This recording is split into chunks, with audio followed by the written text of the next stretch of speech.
greatest ever. David Minkin is on the right side of the screen.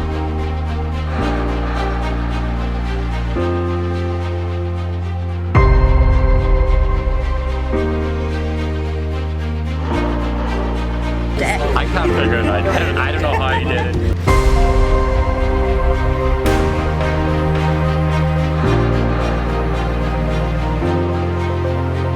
Down, and I just want you to just focus in your mind on the card that you saw. We'll try to get it to rise out from the other cards just like this. Oh! Chase is gone. Should I see David Minkin? If that didn't tell you yes, I don't know what's going to.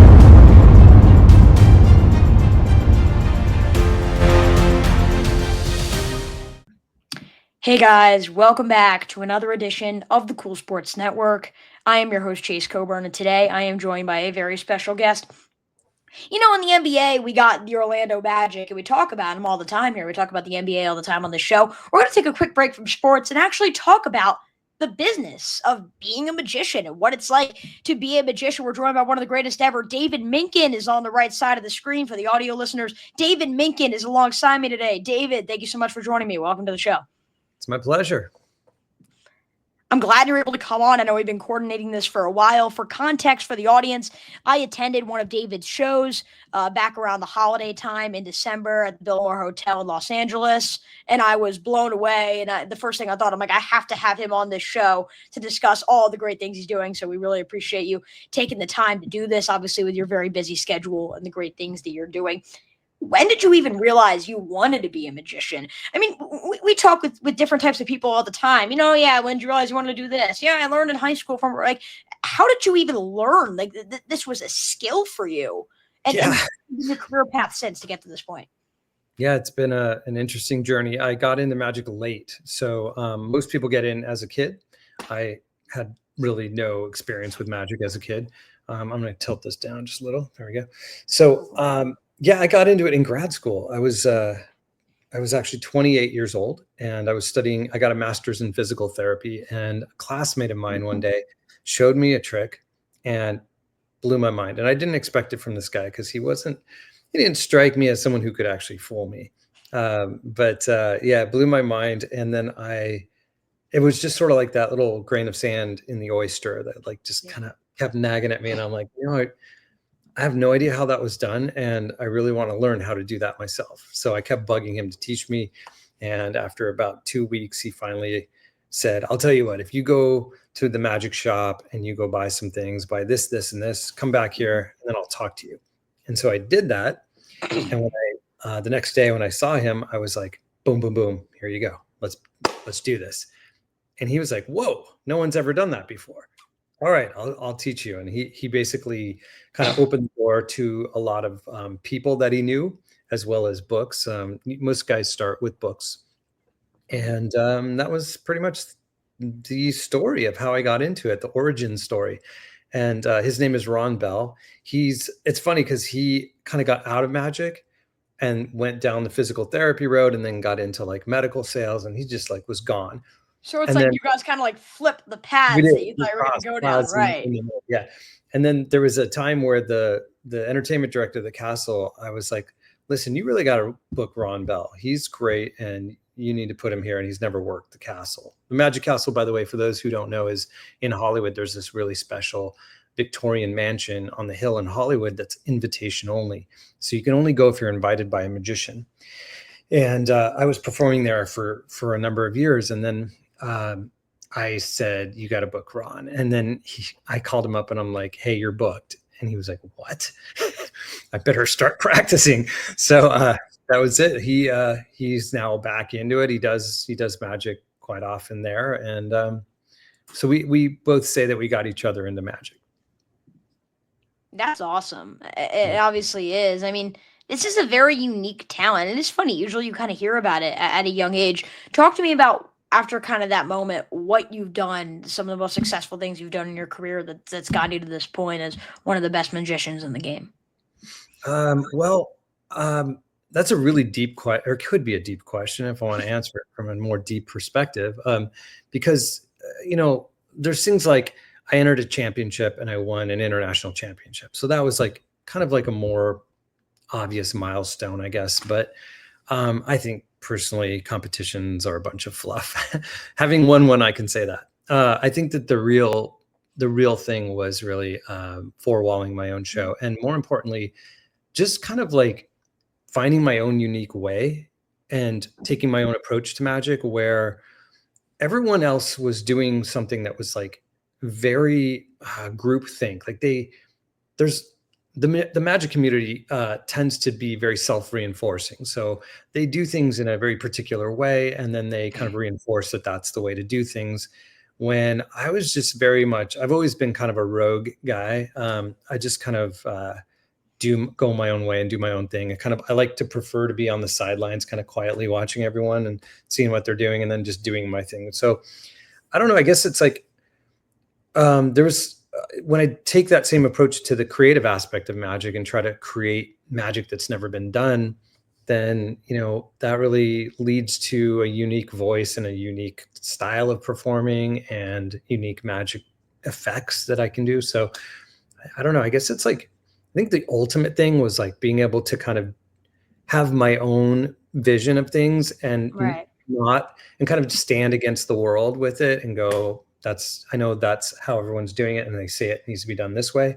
I'm going to do my thing. So the other part of that is the business side of it is that, most magicians really make a large portion of their income from other magicians. So it's like they're performing for magicians. They're in the magic community. They're at the Magic Castle. They go to magic conventions, and it's this whole culture. And there's this whole thing about trying to be known within that culture. And for me, I just stepped straight out of that and went to the real world, four-walled a show, which means rented a theater, created, everything myself, ticketed it. Literally everything was me for like a number of years. And then I slowly brought in a few employees to help me. But I just kind of went my own way with it. And it's turned out to be the most amazing thing. So I have a resident show at the Biltmore Hotel in Los Angeles. And almost every Saturday, there's one Saturday a month I'll go down to Orange County and do shows down there at the Majestic. But most of my shows are happening in LA at this beautiful hotel that's one of the most amazing architectural gems in Los Angeles. Yeah. You were there. I mean, not even to cut you off, just as someone who's been there, it's an unbelievable place to be. You feel like you're walking into like you feel like you're walking into like a magic place in a sense. No pun intended. It feels that way. It's a great place.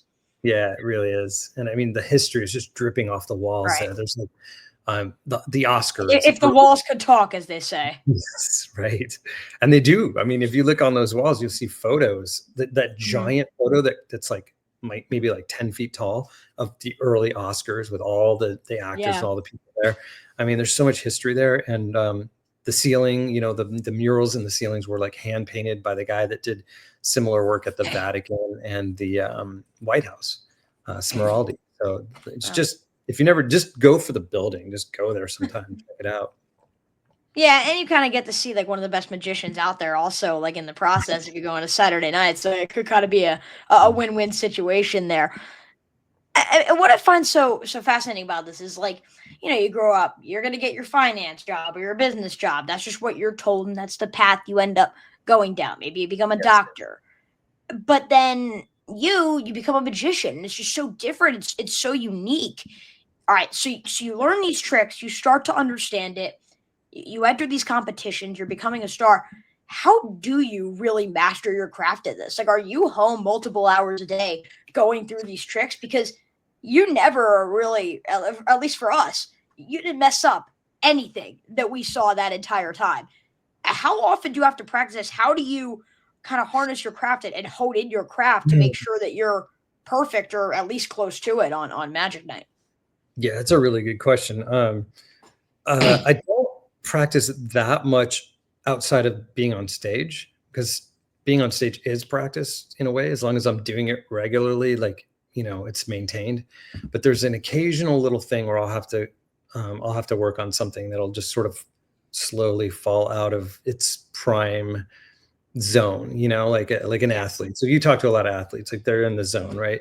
And so most of it, just by doing it often, will stay in that kind of place. But like there's a couple things right now I have to go back to the drawing board, just kind of spend an hour or two tuning, but when I'm creating stuff, that's a totally different process. And that can take anywhere from, an afternoon to 4 years, 8 years. One of the things in the show you saw took 4 years. The other one took basically 8 before I performed it for the first time. And then there's other things where it's like, oh, that's easy, I can do that and just go on stage and make something happen. But the creative process usually takes some time if you're coming up with something that's never been done before. I quickly want to move aside from the whole magic aspect and how you've learned this, because the other thing that amazed me so much, and what's so great about where you perform in the Biltmore Hotel, it's not this, gigantic place, and the people who are there, you're really getting an up close looks on the tricks that you're doing, and people are trying to catch you throughout the entire thing, and yet everyone walks out of there and they're like, I got no answer. But the one thing that impressed me, being just a few rows back, kind of in this tight room, is your storytelling aspect. And it's like, maybe part of that is used to take the audience in a direction where they're not thinking about how you're going to confuse them, in a sense, if you will, how you're going to trick them.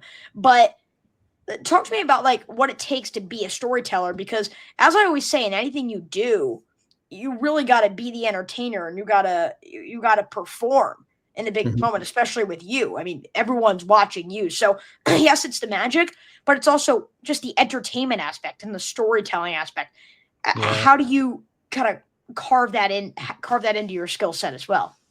That's a really great question as well. You ask great questions, Matt. Appreciate that. And also, I've noticed the same in you. Like, I've watched some of your other interviews, and you're a natural born entertainer, and you're going to go very far in this business. Thank you. I appreciate I'm excited to be one of your early, people that you interview here, because I know 10, 20 years from now, you're going to be a big name in sports broadcasting. Appreciate it. So, what was the question? I completely forgot. It was just in terms of this whole storytelling aspect, and how you kind of carve that in. Yeah. So, that is one of the things that I take as one of the highest compliments, and thank you for that. I put a lot of thought into context. There's a thing in magic circles called patter, where it's like you do a trick and then you patter over the trick. And to me, that's never been a word that I want to kind of think of it as, because I don't want to just be idly chattering over a trick just to kind of put sound over it. So for me, it's more like I want to take the effect and then like analyze what it is that we're actually experiencing. And then, sorry, my Alexa's talking to me. So I want to. They're probably listening to this. I don't know what kind of information these Amazon things are taking in at this point. They're learning about magic right now. But no, it's like you take the essence of an effect and go, well, how does this? I always ask, like, how does this relate to me on a human level? If it's something that's being destroyed and then restored, that brings certain themes to mind and certain personal stories to mind. If it's it depends on the effect, and sometimes it works in one direction, sometimes it works in the other direction. Just like when we're creating magic, sometimes it works in the idea comes first in the form of an effect, and then I try to come up with a way to express it. Other times I have an idea for something I want to talk about or present, and then I look for an effect for it. So it can work either way. It's awesome, and it's amazing what you've done. Have you ever messed up when you've performed? I know it's a really weird question to ask, but like, no, never, Chase. I've never failed in my life. I feel like you can't go 100%, right? Like, yeah. No. Is there a time that you remember specifically? How often does that happen? Where you kind of got to move in a different direction? 100%. Yeah. Thankfully, most of the time, the audience never knows, and it's like something I kind of just recover in the moment in the smoothest way I can, because I've had a lot of experience doing this, and a lot of experience sort of failing through something in a way that still creates an effect. But there's occasions, very rare occasions, where a magician is just up the creek and no oars, and very rare. But yeah, it's happened. Sure. I'll just leave it at that. Is there ever a time where like it's like just walk me through though, like I mean like anything, if you're messing up at a big stage, Mhm. obviously you're trying to figure out in your mind how to do this well. Again, you're the source of entertainment for all of the Mhm. people you're performing in front of. Yeah. So what is kind of the key to moving in a different direction on the fly? Like is there ever a way to scrap a trick if it's not going to work Yeah. without the audience understanding you made the mistake? Yes. Yes, there is. A couple of things on that. The less attention that I give to it as a magician, the less psychological attention or memory they're going to give to it as an audience.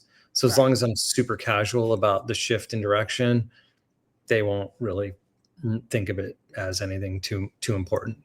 But if I freak out and if I project, hold on a second, I forgot to turn my ringer off there.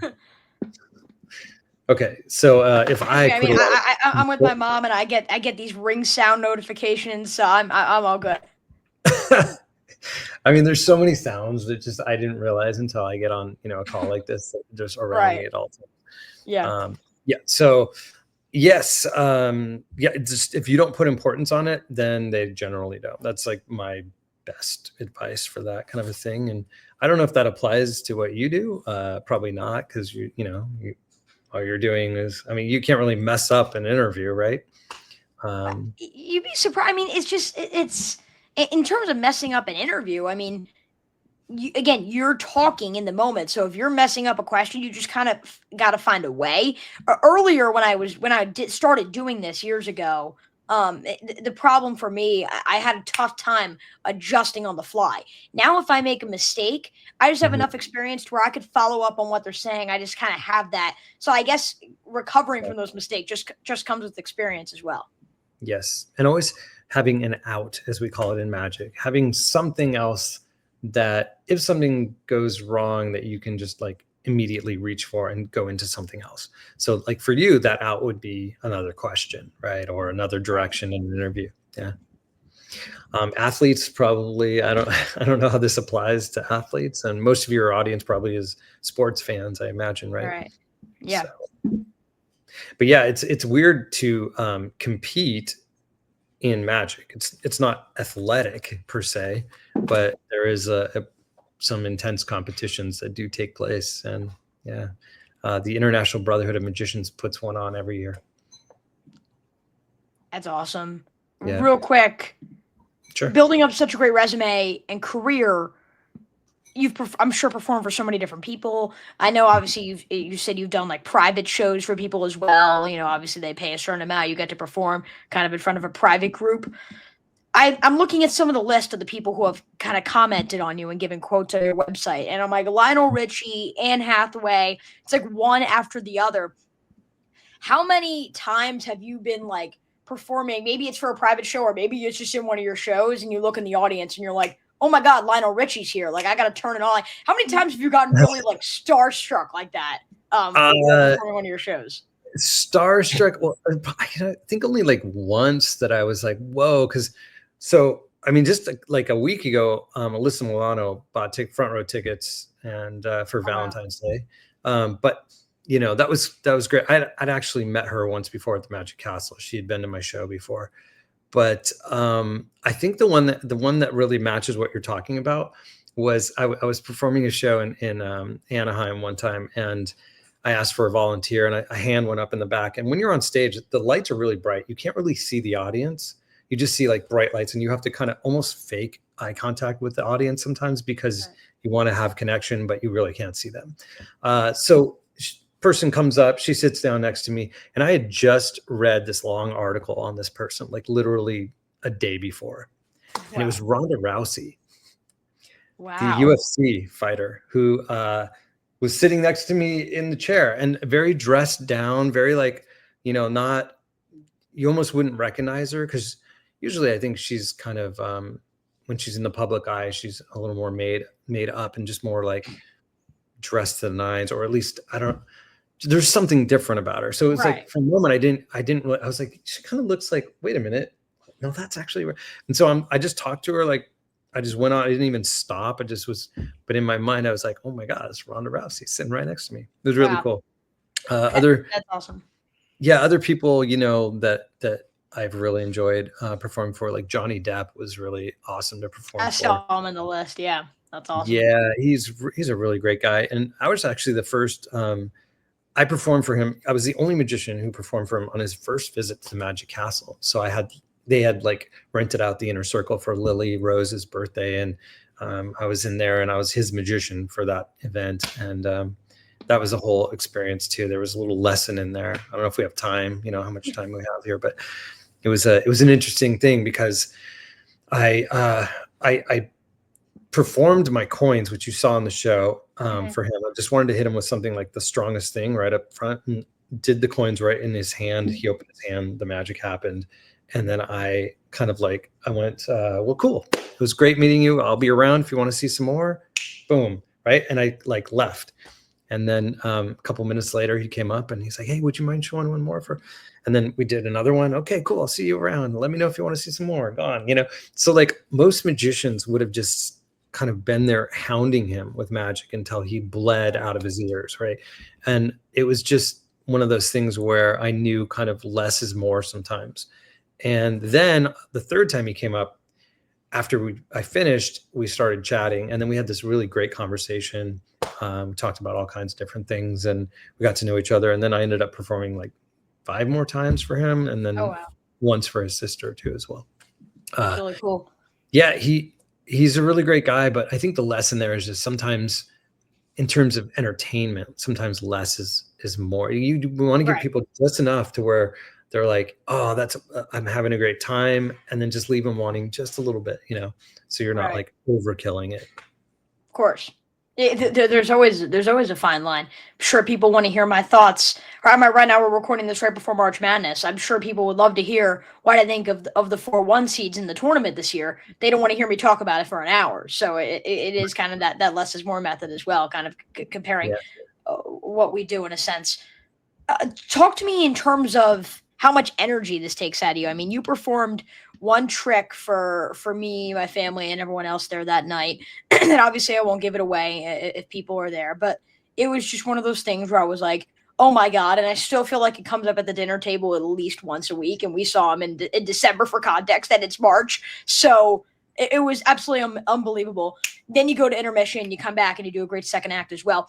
What do you do during that intermission period? How much does this really take out of you, and how important kind of is that breaking period for you?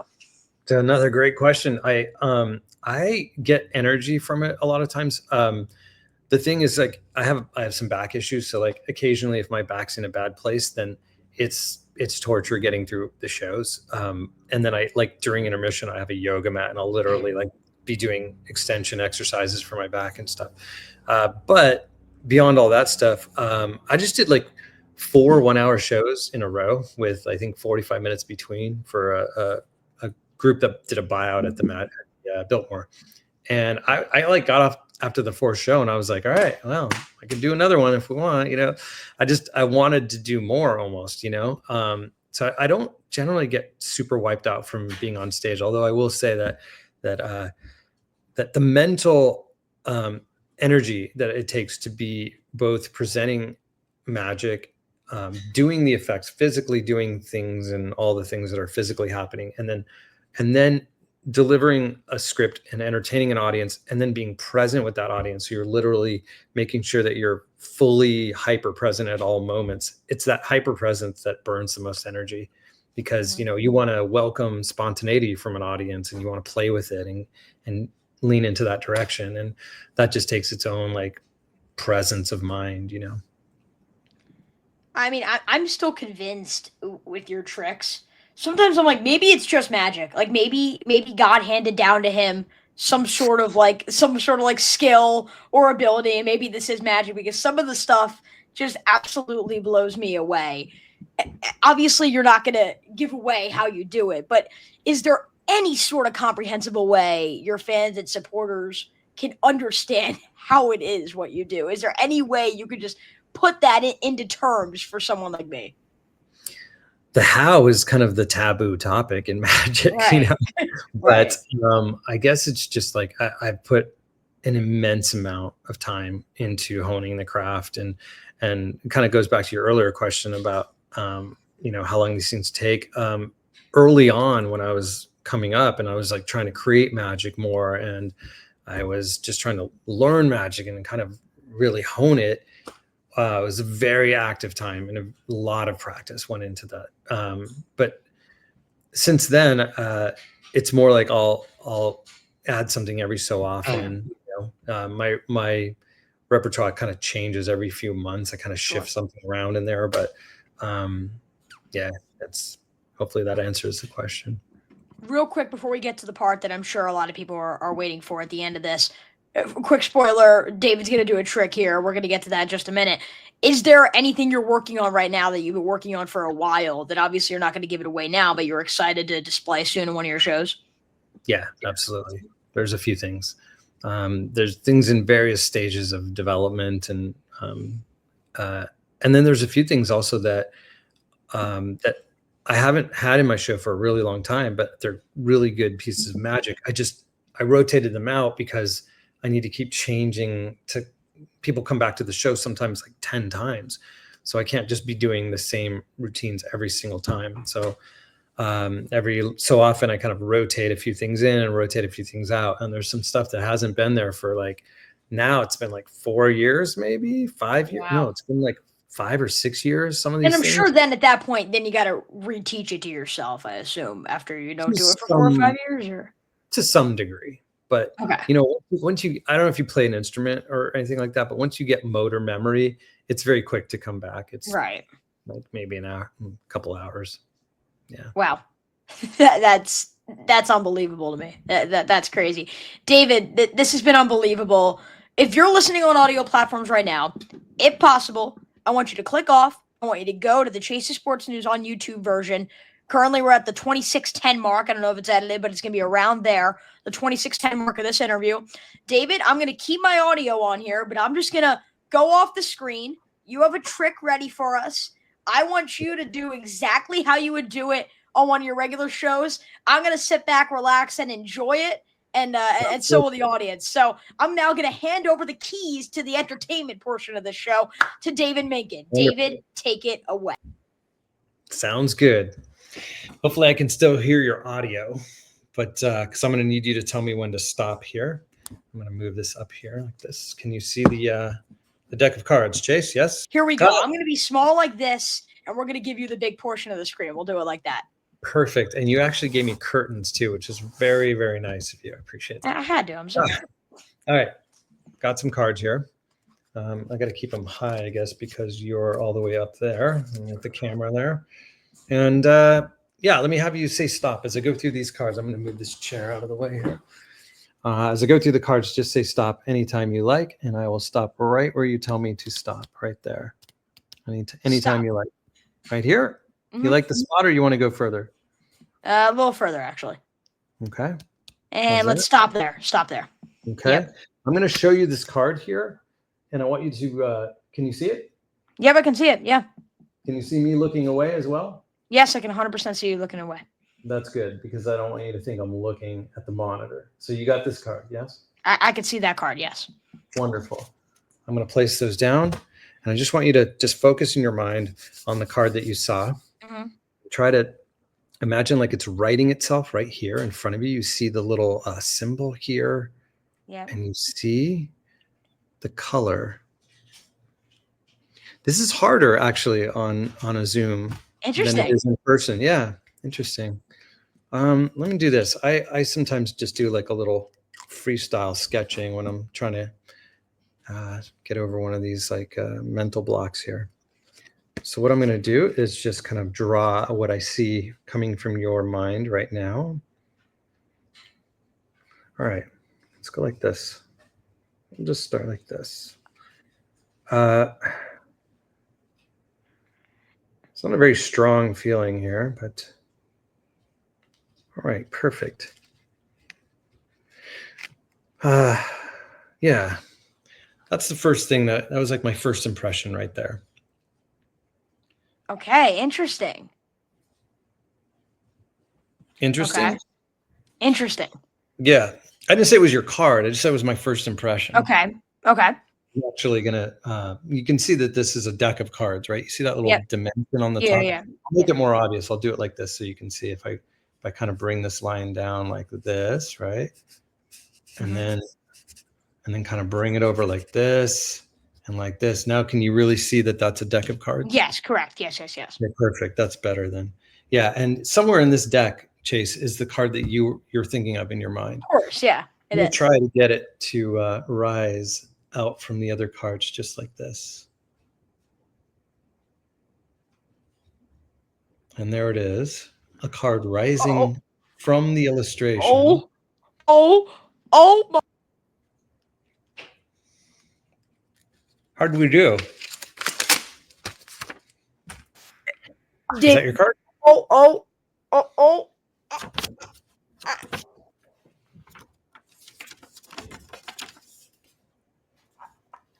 Chase is gone. He's left the room. I would like to let everyone know this was not like a pre-planned. There's no like cheating involved at all here. Oh my goodness. Chase, if you give me your address, I'll send this to you. Or else I'll sign it. off the record. Yeah. Yeah. Oh. Perfect. Oh my gosh. All right. So okay. So for those of you who maybe like, we're gonna switch this back. For those of you who maybe were like, should I see David Minkin if I'm in Los Angeles? If that didn't tell you yes, I don't know what's going to. That was unbelievable, and not the direction I thought you were going to go with that at all. The unpredictability of David Minkin's tricks is unbelievable. That was what oh my gosh. I hope you guys appreciated that with me, for those of you watching right now. This is great, Chase. Oh my I really gosh. appreciate your reactions to Magic. It was so fun meeting you at the show, and I was like, yeah, I definitely want to do this interview. So I still have a paper from one of your tricks that I won't give away because it's one of the best ones you do.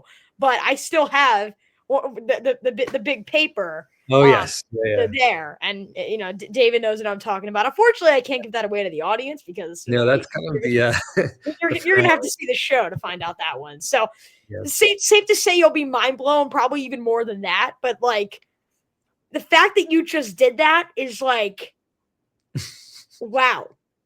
How did it change for you? You said it was harder over Zoom. Is there anything about your strategy that changes when you're online? Everything is harder over Zoom to some degree. Yeah, definitely. Magic is challenging. During 2020, I did a year of Zoom shows, but it's been a long time since I've done any kind of Zoom Magic. I had a 2-camera setup during the whole pandemic, in 2020, and the day after the lockdown, I went to Home Depot. I grabbed some paint, painted my wall behind me, and I was like, "Oh, I'm a virtual magician now," So, and it was great. It was actually an interesting experience. I would prefer to do it live, but it certainly was pretty awesome. David, I think we're mind blown. This has been unbelievable. If someone just watched that right now and is like, you know what? Scrap social studies. Who needs algebra? I don't need to learn English. I'm becoming a magician. What should they know before pursuing this? What's the biggest piece of advice you'd give to someone who maybe wants to be the next David Minkin? I have a lot of advice, but read books. There's a lot of great stuff in the old books of magic. Just go to your public library and go to the magic section, and you'll find more than you could ever imagine there. And when you start down the path of magic, keep your ability to see things as an individual and stay away from the group think and find your way, and really like whatever art you're doing. David, thank you so much. This was unbelievable. I'm still in awe, and I probably will be in shock for a while. For me, David, I don't know if you know, I'm on the East Coast. So I was traveling over winter break, and that's when I was able to see you. But so right now it's 9:07 p.m. on the East Coast, and it's going to be very hard to fall asleep in the next few hours after what I just witnessed. unbelievable. This has Take some been NyQuil. No. Um, no, that's this great. has been incredible. I really appreciate you doing this for that trick. My This has pleasure. been unbelievable. And again, for the audience, you want to see David Minkin. Trust me. This is not some paid ad. I'm telling you right now, face to face for you guys who are watching. David Minkin is the magician to see. We really appreciate you coming on. Thanks. Anytime, buddy. This has been awesome. I'm a fan. I will be watching your future videos, and just can't wait to see the trajectory of your career just go vertical. I really appreciate that. And wow. In awe. Liz Joe, this is one of the coolest, most unique interviews you've ever done here on the Cool Sports Network. For the audio people, again, you're probably not understanding this. Go onto YouTube, again, about the 26-minute mark on the Chase of Sports' YouTube channel for the audio people if you want to see what happened. And again, I had no idea what the trick was going to be. David told me he was going to do a trick before the episode, but he did not tell me what the trick was going to be. He told me I had to do something with cards, but nothing like that. This was not planned at all. Absolutely unbelievable. A million thank yous, David. This has been awesome. A million back. And yes, it has. Hope to talk to you soon, Chase. Same here. We're going to wrap this up here alongside one of the best magicians in the game. Be sure to see him at the Bowmore Hotel. If you guys want to know where he's performing, go to davidminkin.com. Literally just look up David Minkin on Google. It should pop up. And again, Lionel Richie, Anne Hathaway, Johnny Depp, the LA Weekly. These are some of the people who are seeing his shows and are impressed. And Chase Coburn, if you want to put me in that list, which I would be honored. These are the people who are telling you that this guy is awesome. So please be sure to go there and check out when you guys could see him next, because trust me, it will be worth it. Alongside one of the best magicians in the game, David Minkin, I'm your host, Chase Coburn, in awe, but also appreciative of all y'all listening at home. And we'll see you next time right here from the Cool Sports Network. Take care. We're back to sports now, but we'll never see anything like that again, maybe on this show. Take care.